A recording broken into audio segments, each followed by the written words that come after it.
I have received the package and I'm going to open and see what is inside. It definitely should not be one of these things that you see in the picture. It's just a box. Okay, let's see what is inside this.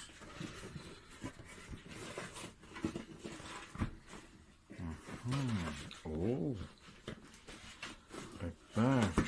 Oh, this is a telescope bag. I bought a telescope bag and it has arrived. Oh, exciting.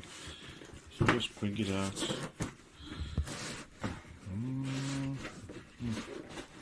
Oh, it's quite long. Let me just put the telephone down and I will take it out and show you.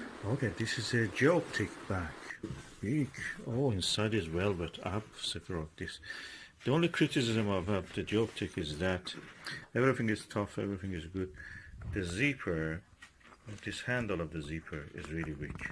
The one I bought from Optic, everything was stronger and thicker even. But anyway, this is good. This is good. I like this. The zipper, I have to be careful with that. That hook of it will may fall eventually. It was second hand. I bought it second hand, but it's good. Look at it. Nice size. Let me see if I can put the telescope inside.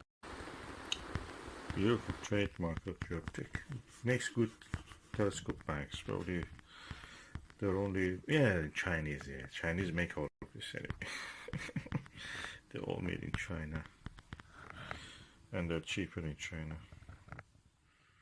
So I have put my lovely Skywatcher 120mm telescope, refractor telescope here, and I may wonder, just put another way, put a tripod or something else here.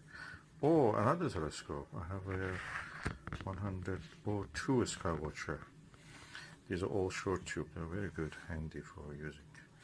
So let me see. This is 5" and that one is 4¼ inch. So I try to fit 2 refractors here. Let me just see if I can pull the zipper. It's a bit too big for both of them. So I just put a tripod here instead of this one. Let's see how we can do. I decided just to keep one telescope here. It's not wide enough for 2 or tripod or anything. Probably a small package here also. And that's it. That is the way that I will be using this.